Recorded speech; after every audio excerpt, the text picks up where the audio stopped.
Hello, good people of YouTube. Mountbatten here. And today we are right around 1 week away from update 14.6 going live. Like I mentioned in yesterday's video, there's a couple of big ticket items coming with 14.6, the new line of American destroyers that I am very excited about, and the content rarity and ship rotation systems also coming in 14.6. But 14.6 is also the final update for experimental ships. Or is it? That is the topic of discussion for this video. So if you wouldn't mind going down below, dropping a like, leaving a comment, and subscribing to the channel, doing those three things greatly helps out on the YouTube side of things, and I most definitely appreciate it. So on to experimental ships. Now you might be saying, well, Sealord, we know that, according to Wargaming at least, experimental ships will be leaving in Update 14.7. And I am very sure that they will be leaving when Update 14.7 is released, because that much has been made clear. Wargaming was clear from the get-go that these ships are a temporary thing, that you can purchase them for credits and such, grind your way through the whole event, and get the higher tier experimental ships, but they will be leaving in Update 14.7. It's part of their new long-term temporary content deal that they've announced, what was that, like back in January or however long ago it was. So I'm not saying that they're going to magically stick around after 14.7 comes out. What I am saying is that, well, there might be a chance that they return to the game on a more permanent basis, because it's not like we haven't heard this before.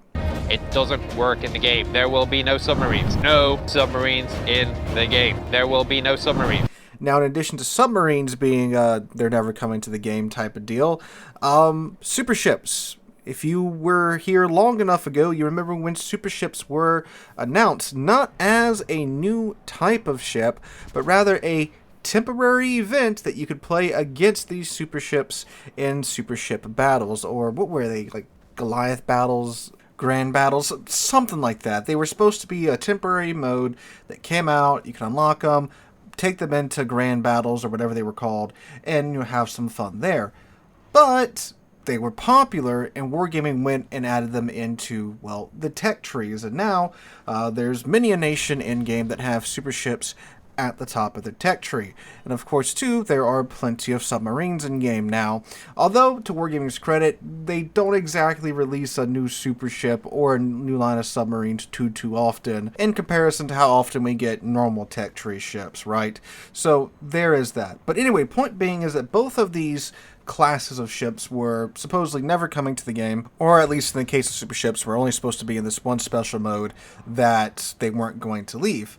And the same has been said about these experimental ships, that they're only here for this temporary event, and then they'll go poof away in 14.7, and maybe they'll come back again with a new round of experimental ships in the future for another temporary event. However, they have been quite popular, no matter how you slice and dice it. Think about all the times you've run across, the Mets, the Vyazma, the Protector, the Varese, so forth and so on. There's no shortage of them in game. They are quite popular for a variety of reasons.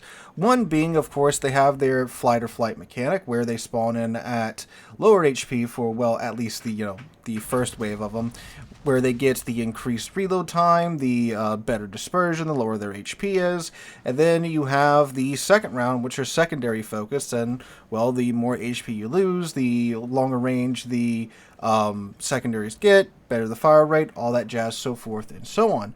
So that's one reason why they're popular, because players just like playing busted ships. Everyone loves playing busted, cracked out ships. No one loves playing against them. That's the simple truth of, well, not only this game, but any of the vehicular tiered combat games, or really, any game in general. People love playing the super powerful stuff, not so much playing against it. And, well, experimental ships are a way to play some of the more powerful things in game, with the Vyazma being one of the extreme examples of that. So that's one reason why they're popular. Another reason why they're popular is that, well, Wargaming is, of course, pushing them pretty hard. We have the Oregon leaderboard, where they had that event going, and the winner of that event, you could get a Johnston among some other goodies, which is a tier 9 premium ship. You have the coal missions for the super ships right now, too, encouraging players to play the ships. And that leans into the territory of, well, Wargaming is really wanting to try out these new mechanics. That is one of the purposes of the experimental ships, as most temporary modes usually are. They're trying out some new mechanic in this mode. That's how we got asymmetric battles. They were trying out the new bot AI, and then, well, everyone loved it, so they kept it in the game as a reoccurring temporary mode. Which harkens back to my point of, if something is popular enough, wargaming does tend to take a look at it and look at adding it in on a more permanent basis in the future. You might be thinking, well, super ships, okay, they were really popular. People like playing massive battleships and the crazy cruisers and such. But what about, like submarines? Submarines aren't that popular. Well, do remember that Wargaming said submarines weren't coming to the game because a non-insignificant chunk of the player base were asking about submarines and whether or not Wargaming was going to add them to the game. So, yeah, and also think about this too. How many submarines do you see floating around there in the seas nowadays? There's no shortage of them, at least none in my matchmaking queue, so there is that. But yeah, these experimental ships have been pretty popular and pretty successful because how many games can you go without seeing a Vyazma? Now, of course, the question is, in what form are these experimental ships potentially going to return in the future on a more permanent basis? Are the mechanics going to make it into the game on a more permanent basis? Maybe. Wouldn't it surprise me that if down the road, a few months from now, we get a premium cruiser, maybe a whole new tech line of cruisers or whatever, battleships with the limited ammo mechanics like we have on the first wave of experimental ships, like the Vyazma, the background footage you're watching right now, where you have a limited number of shells that have increased parameters and performances in exchange for range, at least with, again, the mechanics that they're going with right now. Wouldn't surprise me if we see ships that have that, or ships that have this flight-of-flight mechanic baked into it, right? Which, I think both of those things, by themselves, are not necessarily a bad thing. The game, of course, has to evolve, right? Wargaming pretty consistently brings us a new update every 5 weeks with new ships, new events, new this, new that, so forth and so on. There's only so much of that you can do before you have to start to include new mechanics, right? And, the limited shells thing, that's not an issue. Not the way that they brought it in this go-round, at least, just the mechanic by itself. The fact that, hey, look, you have these shells, you have a limited supply of them, they have, high performances in these categories and these categories, but lower performances in these categories and these categories. So use them at the right time. I think that is something that's pretty neat. It is a nice additional tactical tool that you have in your tool belt, and if the ship is designed and balanced around that aspect, I think that is fine. Same with the flight or flight mechanic. Hey, look, you have this special adrenaline rush, essentially, where you get a improved reload time in addition to an improved dispersion, or improve this or improve that. And if that is on a ship and the ship is designed around that and balanced around that, then that is perfectly fine too. The issue is, well, you get ships like the Vyazma out of this sometimes, which the Vyazma is incredibly popular. I mean, there's not too many games I've played over the course of the Vyazma being introduced into the game that don't have a Vyazma or two. It's not every single game, but it's a very, very popular ship. Why? Because it's pretty dang cracked.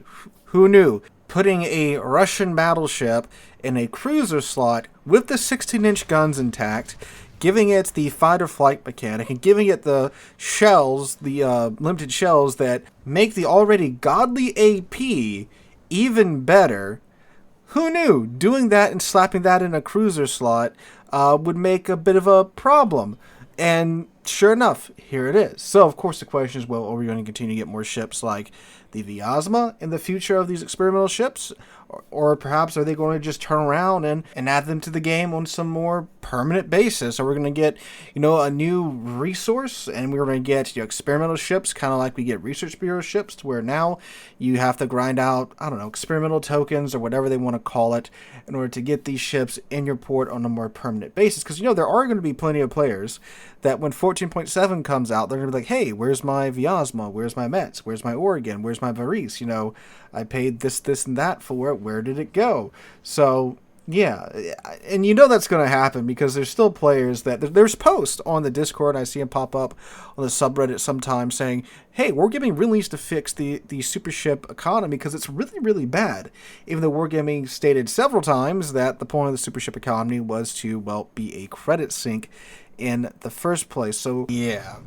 But anyway, going back to experimental ship. My ideal outcome is that, given their popularity, Wargaming will probably bring them back in the future, but I'd very much like to see it kind of like how it is now, where it's like, hey, look, they're here for like, 3 or 4 patches, but they're going to be gone for hopefully 3 or 4 patches too, to where we get kind of a nice break from them. And sure, Wargaming can use them to test out new mechanics and such, but I'd like for them in the future to be a little bit more restrained with what they do with them. Hopefully you don't have any more Vyazmas levels of absurdity coming out in the future. I thought the second round of them, the Varese, the Protector, and the Japanese one whose name's escaping me right now, they were a little bit more okay-ish in terms of their balance. The Varese, I know, was kind of nuts there for a bit. Still is. It's got more potential HP than a Kremlin, which is wild for a cruiser to have that much potential HP.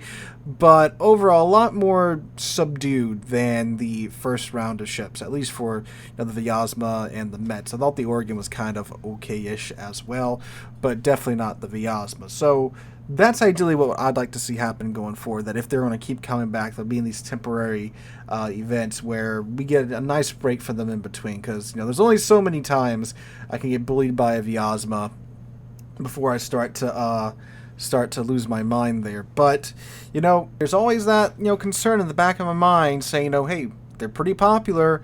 Wargaming's looking for anything that, of course, can, draw more players to play the game for longer hours. So what's stopping them from adding them in to the tech tree in a more permanent basis, some super grindy resource to acquire them, or something like that, like they've done with super ships, or, the research bureau, or again, something along those lines. There's always that little voice in the back of my head going, these things probably aren't done yet. We're probably going to see more of them in the future, and it wouldn't surprise me if they're on a more permanent basis. But guys, that's my 2 cents on these experimental ships going into the last patch of their existence for hopefully quite some time.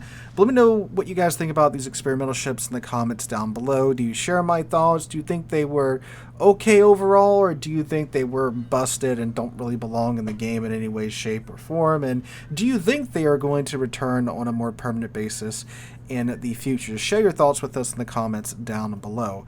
Hope you guys have a wonderful Wednesday, a wonderful rest of your week. I hope to catch you guys in the next one.